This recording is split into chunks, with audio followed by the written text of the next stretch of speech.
তো বন্ধুরা আমি তো মেলায় যাচ্ছি দুই মেয়েকে নিয়ে। তো তোমরাও চলো। ওই দেখো আমার বড় মেয়ে কি করছে। কিরে যাবি না?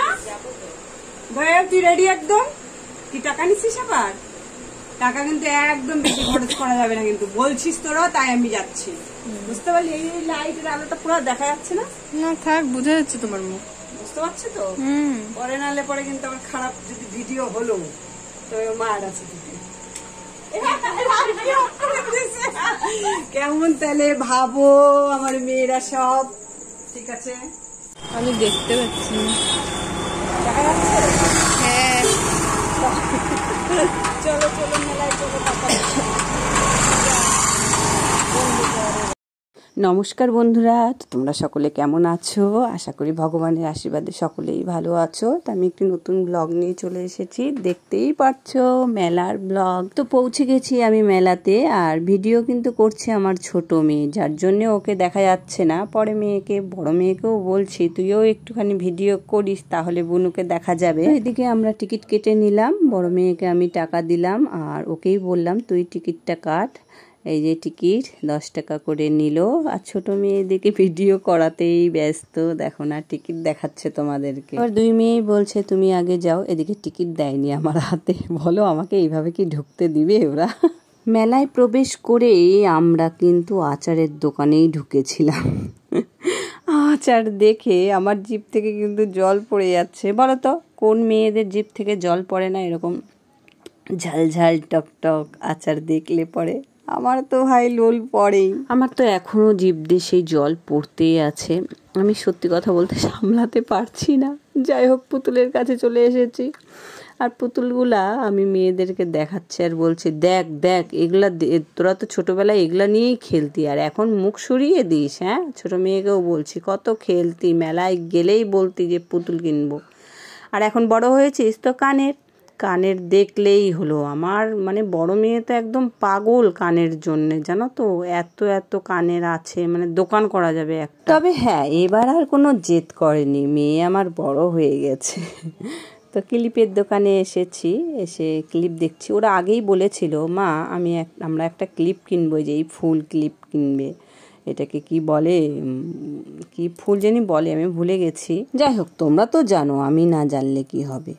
তো শুধু খালি তো এগুলা দেখলে চলবে না, মেয়েদেরকে বলছি চল চল ভেতরে গিয়ে দেখি, আর এটা তো কেবল শুরু হয়েছে, এখানেই সব দেখে নিবি। তাও আমার মেয়েরা একটু কানের দেখতে পছন্দ করে, তো এই যে কানের ভিডিওটাও করছে, দেখো বলে ভিডিও করব না, কিনবো না ঠিক, কিন্তু ভিডিও তো করতেই হবে। এদিকে আমাকে দেখ, আর এই করতে করতে দুই বোনকে আমি হারিয়েও ফেলি। আবার দুই বোনে এসে সামনের উপরে এসে আমাকে দেখায় যে আমরা তোমারই ভিডিও করছি। এত করে মেয়েদেরকে বলছি চল ভেতরের দিকে আর একটু যাই, কিন্তু আমার মেয়েরা এই যে এখন কাপ প্লেটের দোকানে আমাকে ঢুকিয়ে দিয়েছে। মা শোনো না, কাপটার দাম কত? তো এই কাপটার দাম বললো 60 টাকা, 6টা কাপ আছে 60 টাকা। তো আমি বললাম থাক, বাবা এনে দিবে, আমি এটা নিব না। তারপর আবার এই দোকানেও ঢুকালো, এই দোকানেও, আর দোকান এগুলো ছাড়ে না। আরে বাবা কিনবো না তো, বলে কিনবো না তাই কি, আমরা কি ভিডিও করব না বলো? ঠিক, ওদেরকে ভিডিও করতে দিতে হবে, কারণ জিনিসপত্র যখন কিনতে পারছি না তখন ভিডিওটা করতে দিতেই হবে। আর ঠাকুর দেখে সত্যি কথা আমার খুব ভালো লাগে, আমি একটু দেখি, ওখানে আমি দাঁড়াবই। ওটা হচ্ছে আমার ইচ্ছে ছিল, ওটা মেয়েদের না, আমি ওখানে দাঁড়িয়ে দেখছিলাম। তারপরে এই যে দেখো আমরা ভেতরে চলে এসেছি, আর আমার ছোটো মেয়ে আমাকে হাত ধরে টানছে, মা মিকি মাউস উঠবে, বলো দেখি ওকে নিবে? এখন ও তো মানে বড় হয়ে গেছে, ওখানে তো এখন ওকে নিবে না। ছোট মেয়ে আমার খুব জেদ করছিল, মা এটাতে উঠবো ওটাতে উঠবো, আর বড় মেয়ে বলছে না তোর তো শরীর ভালো না, তোর শরীর ভালো না জন্যেই তো আরও বিশেষ করে আমরা কোথাও উঠতে চাচ্ছি না, আর এমনিতেও আমরা মেলায় সেরকম একটা উঠি না। ও যাই হোক, মেলাতে আবার অনেক চেনা জানা, এই যে মহিলাটা এটা আমাদের পাড়ারই ছিল, ও টিকিট কাউন্টারে বসে আছে, তো ওর সঙ্গে একটু কথা বললাম, না বললে হয় না বলো। একদম পাশে আছে আমার মামাতো বোনের বর, কিন্তু আমি দেখিনি যে ওটা আমার মামাতো বোনের বর। পরে যখন আমি দেখেছি তখন হাসার পরে দেখি যে আমাকে সেরকমভাবে পাত্তা দিল না। তারপরে আবার দেখি হয়তো বুঝতে পেরেছে যে আমি এসে হব। আমাকে বললো দিদি কেমন আছো, আর কে এসেছে, যাই হোক এই করে অনেকজনের সঙ্গে দেখা হলো। আর এদিকে নাগরদোল্লা, আমার মেয়ে বলছে কী ব্যাপার নাগরদোল্লাটা চলছে না, আমি ভিডিও করব। পরে বড় মেয়ে বললো এই দেখ ভিডিও কর, এবার নাগরদোল্লা চলছে।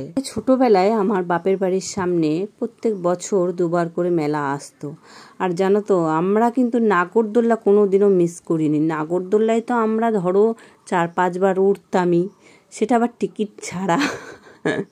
কারণ ছিল আমার জেঠুর বাড়ির থেকে তারা সব কিছুই নিত, জল মশলা টশলা এটা ওটা, যাই হোক আমরা ওর জন্যে ফ্রিতে উঠতে পারতাম, আমার জেঠিমা বলে দিয়েছিল। এদিকে মেয়েদেরকে বললাম কিছু খেয়ে নে, কিছু তো কিনতে পারবো না কিন্তু আমি এবার তোদেরকে এটা খাওয়াবো, চল খেয়ে। মেলায় এসেছি কিছু খাবো না এটা তো হয় না, মেয়েদেরকে বললাম চল ওই যে মথুরার কেক এসেছে নাকি, চল চল ওটাই খেয়ে নি। মেয়েও বলছিল যে হ্যাঁ মা চলো ওটা নতুনত্ব আছে খেয়ে নি। তো প্লেট ছিল 30 টাকার, 3টা দিত, তো 3টায় আমরা নিলাম, মানে 1 প্লেটই বলতে হবে, 1 প্লেট নিলাম আর আমরা 3 মা বেটি মিলে এটা খেলাম। যাই হোক 30 টাকা হিসাবে মোটামুটি ভালোই আছে, খুব খারাপ না, ভালো লাগলো, টক ঝাল মিষ্টি ছিল। তারপরে পাঁশকুড়ার চপ, মেয়েকে বললাম চল খেয়ে নি, মেয়ে বললো একটাই নাও, আমি বলছি কেন একটা নিব, 3 জনেই খাবো, ওই ভাগাভাগি একটুখানি জিনিস তাই না, কি হবে। তো ওটা খাওয়ার পরে মেয়ে বলছিল মা আমি না জল খাবো। আমি বললাম যে জল খাবি, এখানে জল তো সেরকম না, তুই একটা কাজ কর। ওই বলছে মা তাহলে আমরা আইসক্রিমটা খেলে পরে গলাটা একটু ভেজা ভেজা হবে। তো আইসক্রিম খেলো, আর ছোটো মেয়েকে তো আইসক্রিম দিব না, ওর গলা ব্যথা। তো এই যে ধোয়ালা বিস্কুট, এটার আমি কিন্তু নাম জানি না, ছোটো মেয়েকে বললাম তুই এটা খা, মুখ দিয়ে যে ধোঁয়া বেরায় কি সুন্দর লাগে দেখতে, খা তো দেখি একটু।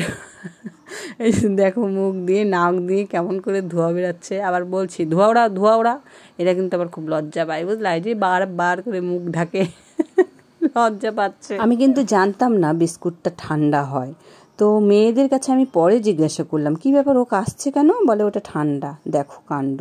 আর এদিকে ক্লিপের দোকানে এসে পরে মেয়ে দুটোর জন্য এই যে ফুলওয়ালা ক্লিপগুলা কিনলাম, না কিনলে হয় না, একটুখানি জিনিস, শুধু এটাই কিনেছি আমি, আর কিছু কিনিনি।